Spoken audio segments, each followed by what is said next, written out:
नमस्कार प्रेक्षकांनो, ठरलं तर मग या मालिकेच्या येणाऱ्या भागामध्ये जबरदस्त असा ट्विस्ट येणार आहे. तर प्रेक्षकांनो, एवढ्या दिवसानंतर सायलीची आणि पूर्णाजीची मंदिरामध्ये भेट होणार असते. पण ही भेट आता खूपच जास्त खास होऊन जाते. सायलीच्या विषयी पूर्णाजीच्या मनामध्ये जो राग असतो, तो राग आता कुठल्या कुठे निघून जाणार असतो आणि सायलीबद्दल पुन्हा एकदा पूर्णाजीच्या मनामध्ये प्रेम निर्माण होणार असतं. आणि आता ही भेट खूपच जास्त खास होऊन जाते, कारण पूर्णाजी सायलीला भेटल्यानंतर अर्जुनला स्वतःहून सांगणार असते की अर्जुन जा आणि सायलीला पुन्हा घरी परत घेऊन ये. तर इकडे प्रेक्षकांनो, अचानकपणे मंदिरामध्ये असं काय घडतं की सायली आणि पूर्णाजीची भेट ही आता सायलीला सुभेदारांच्या घरीच घेऊन येणार असते. आणि त्याचबरोबर सायलीबद्दल पूर्णाजीच्या मनामध्ये जो राग असतो तो सुद्धा निघून जाणार असतो. हे सगळं कशा पद्धतीने घडतं आजच्या भागामध्ये सविस्तरपणे आपण बघूया. तर इथे प्रेक्षकांनो, पूर्णाजी आता सतत आजारी पडत असते आणि त्याला कारणीभूत असते ती प्रिया. कारण ती पूर्णाजीला इथे अर्जुनला घरी थांबण्यासाठी सतत नाटक करायला सांगत असते आणि इथे त्यामुळे पूर्णाजी सतत तिच्या रूममध्ये बसून असते. चालत नसते, फिरत नसते. तिला मंदिरामध्ये जाण्याची सवय असते. तिथे सुद्धा जाणं आता प्रियाने मुद्दामून बंद केलेलं असतं. आणि इथे पूर्णाजीची तब्येत बिघडावी, तिला उलटी यावी म्हणून तिने मोहरीचं पाणीसुद्धा प्यायला दिलेलं असतं. त्यानंतर इथे पूर्णाजी म्हणते की मला घरामध्ये बसून बसून खूप जास्त कंटाळा आला आहे, मला मंदिरामध्ये जायचं आहे, खूप दिवस झाले मी गेलेले नाही आहे. तेव्हा इकडे आता प्रियाला नेहमीप्रमाणे नाटके करायची सवय असते मनामध्ये. तर प्रिया म्हणते, या म्हातारीला पण ना घरामध्ये बसता येत नाही का, सारखं तिला मंदिरामध्ये जायचं असतं. घरामध्ये एवढं मोठं देऊळ आहे ना, तरीसुद्धा बाहेर जायचं आहे तिला. तरीसुद्धा घरातल्या लोकांना दाखवण्यासाठी प्रिया नाटके करतच म्हणते की पूर्णाजी, मी येऊ का तुझ्याबरोबर, चल मी सुद्धा येते, तुझ्याबरोबर येईन तर माझंसुद्धा दर्शन होईलच ना. तेव्हा पूर्णाजी म्हणते, नाही नको, मी जाईन एकटी, नाहीतर विमल माझ्याबरोबर येईल. तेव्हा विमल म्हणते, हो चालेल, मी येते तुमच्याबरोबर. तेव्हा प्रिया म्हणते, नाही नको, मी येते ना पूर्णाजी, मला अजिबात कंटाळा येत नाही मंदिरामध्ये वगैरे जायला, तुला तर माहिती आहे ना. तेव्हा इकडे पूर्णाजी म्हणते, बरं ठीक आहे, चल तू माझ्याबरोबर. तेव्हा आता पूर्णाजी प्रियाबरोबर मंदिरामध्ये जायला तयार होते. त्यानंतरला पूर्णाजी प्रियाबरोबर मंदिरामध्ये जातेसुद्धा. दर्शन वगैरे घेत असताना इथे प्रियाला आता साक्षीचा फोन येतो. साक्षीचा फोन आल्यानंतर ती आधी फोन कट करते, कारण पूर्णाजी तिच्याबरोबर असते. पण जेव्हा पूर्णाजी दर्शनासाठी ती मंदिराच्या गाभाऱ्यापर्यंत जाते आणि गुरुजींजवळ बोलत असते, तेवढ्यातच इथे प्रिया बाजूला जाते, साक्षीचा फोन उचलते आणि तिच्याबरोबर प्लॅनिंग करत असते की पुढे काय करायचं आहे, अर्जुन केसविषयी काय विचार करतो आहे, तो काय नवीन नवीन पुरावे शोधून काढतो आहे, याच्याबद्दल साक्षी प्रियाजवळ बोलत असते. तुला कुठलीही गोष्ट समजली, अर्जुन काय नवीन शोधाशोध करणार आहे, तुला काही हिंट लागली तर लगेच मला सांगायचं, असं तिने साक्षीला सांगून ठेवलेलं असतं. सुभेदारांच्या घरी राहतेस तर त्याचा काहीतरी फायदा करून घे, असं ती म्हणत असते. साक्षीचा फोन येतो, नागराजचा फोन येतो. तेव्हा प्रिया त्यांच्याबरोबर बोलण्यामध्ये अशी काही दंग होऊन जाते की प्रियाचं पूर्णाजीकडे आता लक्षच नसतं. ती फोनवरतीच बोलत असते आणि पूर्णाजी एका बाजूला दर्शन घेत असते. तर इथे कुसुमताई आणि सायलीसुद्धा मंदिरामध्ये येत असतात. सायली म्हणते की कुसुमताई, खूप दिवस झाले आपण मंदिरामध्ये गेलो नाही, मलासुद्धा घरामध्ये आता बसून बसून कंटाळा आलाय गं. सुभेदारांच्या घरी असायचे ना, तेव्हा दिवस कधी संपायचा मला कळायचं सुद्धा नाही. कारण घरातली कामं असायची, सगळ्यांच्या आवडीचं स्वयंपाक, 3-4 पदार्थ, त्याच्यानंतर कुणाला काय हवं नको ते सगळं बघायला लागायचं. सगळी कामं करता करता दिवस छान निघून जायचा. पण इथे काही काम नाही आणि मधुभाऊ तर कुठे मला बाहेर जाऊसुद्धा देत नाही. तेव्हा इकडे आता सायली म्हणत असते, कुसुमताई आपण मंदिरामध्ये तरी जाऊया, तू जर माझ्याबरोबर आलीस तर मधुभाऊ मला जाऊ देतील. तेव्हा इकडे आता कुसुमताई कामावरून लवकरच आलेली असते आणि ती सायलीबरोबर मंदिरामध्ये जायला तयार होते. दोघीजणी मंदिरामध्ये आता येतच असतात आणि त्याचबरोबर इकडे पूर्णाजीचं दर्शन घेऊन झाल्यानंतर ती हळूहळू आता बाहेर येते आणि सगळीकडे प्रियाला शोधत असते. प्रिया एका बाजूला जाऊन हळूहळू फोनवरती बोलत असते. तिचं लक्षसुद्धा नसतं की इथे पूर्णाजीचं दर्शन घेऊन झालं असेल, मला तिला घरी घेऊन जायचं आहे. पूर्णाजी इकडे तिकडे आता प्रियाला शोधत असते। त्यानंतर खूप उशीर होतो आणि पूर्णाजी हळूहळू आता पायऱ्या उतरायला जाते। पायरी उतरत असताना पूर्णाजीचा तोल जातो आणि तेवढ्यातच कुसुमताई आणि सायली दोघीजणी त्या पायऱ्या चढतच असतात। तेव्हा सायलीचं लक्ष जातं की पूर्णाजी एकटी पायऱ्या उतरते। तेव्हा सायली धावत पळत आता पूर्णाजीकडे येते आणि पूर्णाजीचा तोल जाणार तेवढ्यातच सायली पूर्णाजीचा हात पकडते आणि म्हणते, अहो पूर्णाजी, तुम्ही एकट्या का आलात मंदिरामध्ये? तेव्हा इकडे पूर्णाजी आता सायलीकडे बघतच बसते। तेव्हा तिला आता सायलीची खरी ओळख कळते। तेव्हा इकडे सायली पूर्णाजीचा हात आपल्या खांद्यावरती ठेवते आणि म्हणते, पूर्णाजी चला मी तुम्हाला पायऱ्या उतरून देते। पूर्णाजी म्हणते, नाही नको, त्याची काहीच गरज नाही आहे। तेव्हा सायली म्हणते, पूर्णाजी मला माहिती आहे तुम्हाला माझा खूप राग आला आहे ना, पण प्लीज तो राग बाजूला ठेवा। हवं तर तुम्ही माझ्याशी बोलू नका, फक्त मी तुम्हाला ह्या पायऱ्या उतरू देते। तेव्हा पूर्णाजी म्हणते, खूप चांगली आहेस ना तू, खूपच चांगली आहेस, आमच्या सगळ्यांची इतकी काळजी घ्यायचीस, आमच्या सगळ्यांचं सगळं प्रेमाने करायचीस, मग एवढी मोठी गोष्ट का लपवून ठेवलीस? तेव्हा इथे सायली म्हणते, पूर्णाजी मी सांगितलं ना तुम्हाला, मी यांना सांगितलं होतं की तुम्हाला सगळं सत्य सांगून टाका म्हणून, पण अर्जुन सरांनी मला शपथ दिली होती की कुणाला काही कळता कामा नये, म्हणून मी नाही सांगितलं। तेव्हा इकडे पूर्णाजी म्हणते की मला नाही यायचे तुझ्याबरोबर। तेव्हा सायली म्हणते, पूर्णाजी माझी शपथ आहे तुम्हाला, प्लीज नाही म्हणू नका, मी तुम्हाला फक्त ह्या पायऱ्या उतरू देते। तेव्हा सायली पूर्णाजीचा हात पकडते, तो आपल्या खांद्यावरती ठेवते आणि हळूहळू एक एक करून सगळ्या पायऱ्या आता पूर्णाजीला उतरून देते आणि तिथे गाडी उभीच असते, गाडीमध्ये नेऊन सुद्धा बसवते। तेव्हा इकडे आता पायरी उतरत असताना पूर्णाजीच्या पायामध्ये एक लचकसुद्धा आलेली असते, चमक आलेली असते आणि त्यामुळे पूर्णाजीचा पाय दुखत असतो। तेव्हा सायली म्हणते, पूर्णाजी तुम्ही आता जाल ना व्यवस्थित, तुम्ही एकट्या का आलात? तेव्हा पूर्णाजी म्हणते, मी एकटी नाही आली आहे, तर माझ्याबरोबर तन्वी आली आहे, तन्वी मला घेऊन आली इथे। तेव्हा इथे आता सायलीला राग येतो, ती म्हणते, कुठे गेली प्रिया? तिला कळत नाही का तुम्हाला जर मंदिरामध्ये घेऊन यायचं होतं तर तुमच्याबरोबर थांबायचं ना, नाहीतर तुम्ही विमलताईंना आणायचं होतं। तेव्हा इकडे सायलीला आता खूपच जास्त पूर्णाजीची काळजी वाटत असते आणि पूर्णाजीलासुद्धा सायलीच्या डोळ्यामध्ये तिच्याबद्दल काळजी दिसत असते।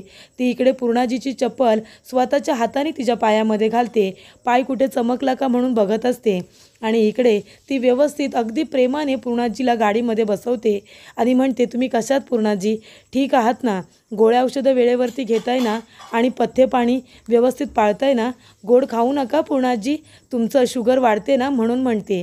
तेव्हा इकडे पूर्णाजी तिच्याकडे बघते, तेव्हा इथे आता पूर्णाजीने सायलीचा हात हातामध्ये पकडूनच ठेवलेला असतो।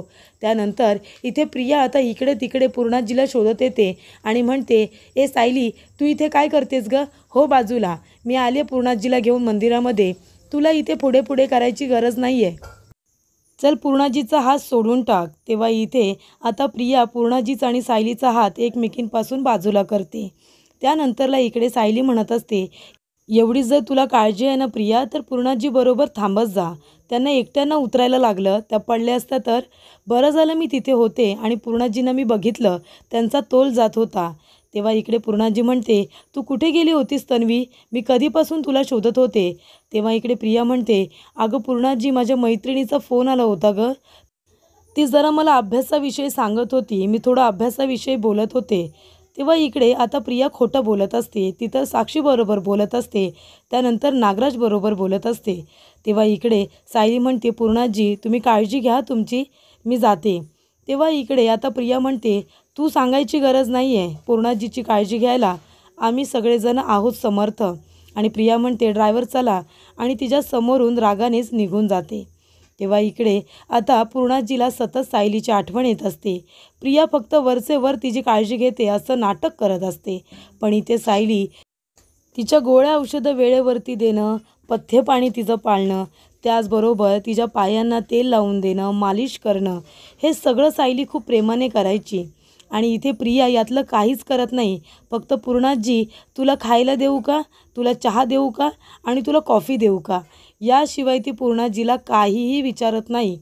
तेव्हा इकडे पूर्णाजीला आता सायलीचे सगळे ते चांगले गुण आठवत असतात, जेव्हा ती सुभेदारांच्या घरामध्ये असते आणि त्यांची सून म्हणून तिची कर्तव्य ज्या पद्धतीने ती पार पडत असते, सगळ्या घराला तिने एकत्र बांधून ठेवलेलं असतं, हे सगळं आता पूर्णाजीला आठवतं।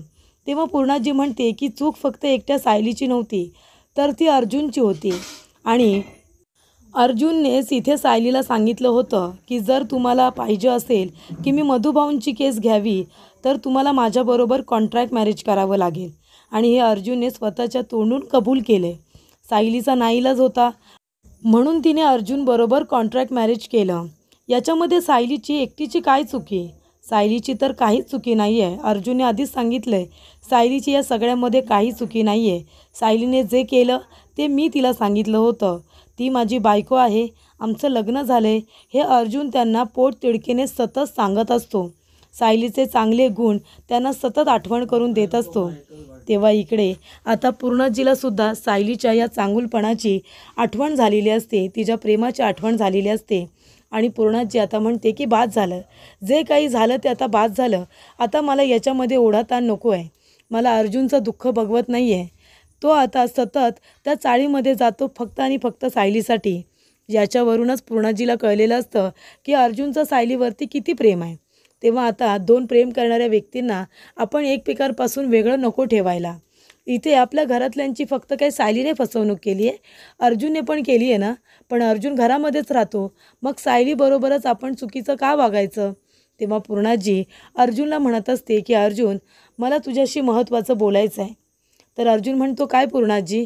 तेव्हा पूर्णाजी म्हणते की सायलीला तू या घरामध्ये लवकरात लवकर घेऊन ये. तुझं असं म्हणणं आहे ना की तुमच्या दोघांचं एकमेकांवरती प्रेम आहे. तेव्हा इकडे अर्जुन म्हणतो हो आहे, एकमेकांवरती खूप प्रेम आहे आणि तुमचं लग्न पण खरं आहे, तुम्ही मंदिरामध्ये लग्न केलं आहे. तेव्हा इथे अर्जुन म्हणतो अगदी बरोबर. चैतन्यसुद्धा म्हणतो की हो पूर्णाजी, मी खरंच शपथ घेऊन सांगतोय त्या दोघांचं लग्न मंदिरामध्ये झालं आहे. तेव्हा पूर्णाजी म्हणते मग आता चुकी तुमच्या दोघांची आहे, मग शिक्षा फक्त सायलीला का? त्याच्यामुळे सायलीलासुद्धा इथे घेऊन ये. तुम्ही दोघंजणं नवरा बायको आहात तर तुम्ही दोघेजण आता एकत्र राहा. आमच्यामुळे तुम्ही दोघेजण एकमेकांपासून वेगळं राहणं हे मला काही पटत नाही. आणि पूर्णाजीला खरं तर आता सायलीची आठवण येत असते. तिने तिची घेतलेली काळजी आठवत असते, घराला बांधून ठेवलेलं असतं हे सगळं पूर्णाजीला आठवत असतं. आणि त्यामुळे पूर्णाजीने आता खूपच प्रेमाने हा निर्णय घेतलेला असतो. तिने अर्जुनला परवानगी दिलेली असते की तू जा आणि मानाने सायलीला या घरामध्ये घेऊन ये. जर चुकी तुझीसुद्धा आहे मग शिक्षा फक्त सायलीला मिळायला नको. त्यामुळे इथे आता सायलीवरील प्रेमामुळे पूर्णाजीने आपला निर्णय बदललेला असतो. तिला माहिती असतं की सुभेदारांना शोभून दिसणारी सून म्हणजे सायली. सायलीसारखं घर दुसरं कुणीही सांभाळू शकत नाही हे पूर्णाजीला कळलेलं असतं. त्यामुळे सायलीची आणि पूर्णाजीची मंदिरामधली भेट ही आता खूपच महत्त्वाची ठरते. त्याच्यामुळे इथे आता एक खूप मोठा महत्त्वाचा निर्णय पूर्णाजीने घेतलेला असतो, तो म्हणजे सायलीला सुभेदारांच्या घरामध्ये परत आणायचं, ती सुद्धा मानाने. आणि इथे जेव्हा पूर्णाजी हे सगळं अर्जुनला सांगते तेव्हा अर्जुनला सगळ्यात जास्त आनंद झालेला असतो. अर्जुन म्हणतो पूर्णाजी, तू हे मनापासून बोलतेस का? तेव्हा पूर्णाजी म्हणते हो, अगदी मनापासून बोलते. तेव्हा इथे आता पूर्णाजी म्हणत असते की जेव्हा आम्हाला कळलं की तुमचं कॉन्ट्रॅक्ट मॅरेज आहे आणि तेव्हा आम्ही तुमच्यावरती खूप रागवलो होतो, पण त्यानंतर सातत्याने तू एकच गोष्ट म्हणतोयस की तुमचं लग्न हे खरं आहे. आणि इथे कल्पनाने सायलीला हाताला धरून घरातून बाहेर काढलं आणि तेव्हा तू सायलीला काय म्हणालास की मी तुमची साथ सोडणार नाही, जर तुम्ही या घरामध्ये राहणार नाही तर मी सुद्धा इथे राहणार नाही, आपण दोघेजणं एकत्र राहूया, असं तू सायलीला म्हणाला होतास ना. तेव्हा सायली काय म्हणाली, तुम्ही कुठेही यायचं नाही, तुम्ही इथेच राहायचं. आपल्या दोघांमुळे आपले घरातले लोक आपल्यावरती रागवलेत, त्यांना अजून त्रास देऊ नका, त्यांना अजून नाराज करू नका, तुम्ही त्यांच्याबरोबरच राहा, माझ्याबरोबर तुम्ही येऊ नका. तर इकडे पूर्णाजी म्हणते सायलीच्या जागी जर दुसरी कुठली मुलगी असती तर ती म्हणालेली असती की ठीक आहे, आपण दोघेजण एकत्र राहू, हे लोक आपल्यावरती रागवलेत ना तर रागू दे. पण सायलीने असं केलं नाही, तिने तुला आमच्यापासून तोडलं नाही. इथे सायलीचा चांगुलपणा मला दिसला होता, पण तरीसुद्धा मला तुझीसुद्धा परीक्षा घ्यायची होती. पण आता मला कळलं आहे की तू सायलीशिवाय नाही राहू शकत, कारण तुझं प्रत्येक बोलणं हे सायलीवरती सुरू होतं आणि सायलीवरती संपतं. सायलीला फक्त बघण्यासाठी तू रोज चाळीमध्ये जातोस. तुला काय वाटलं ह्या आजीला काही कळत नाही का? तेव्हा आता जर तुमच्या दोघांचं एकमेकांवरती इतकंच प्रेम आहे, तुमचं लग्न जर खरं आहे, तर मग आम्ही कोण आहोत तुम्हाला एकमेकांपासून वेगळे ठेवणारे, बरोबर ना? तेव्हा कल्पना म्हणते, पूर्णाई हे तुम्ही काय बोलताय? त्या खोटारड्या मुलीला घरात घेताय? तेव्हा पूर्णाजी म्हणते की कल्पना, तू तीच मुलगी होतीस ना जिने सायलीला पहिल्या नजरेत ओळखलं होतं. मग एका चुकीमुळे आपण तिचे सगळे चांगले गुण विसरून जायचं का? आणि मला दिलेला शब्द तू पाळलास म्हणून तिला घरातून बाहेर काढलंस, पण आता नाही, सायलीला आपण मानाने घरी आणलं पाहिजे. तेव्हा इथे पूर्णाजी आणि सायलीची मंदिरातली भेट आता अविस्मरणीय झालेली असते आणि त्यामुळे सायली सुभेदारांच्या घरी लक्ष्मीच्या पावलांनी परत येते.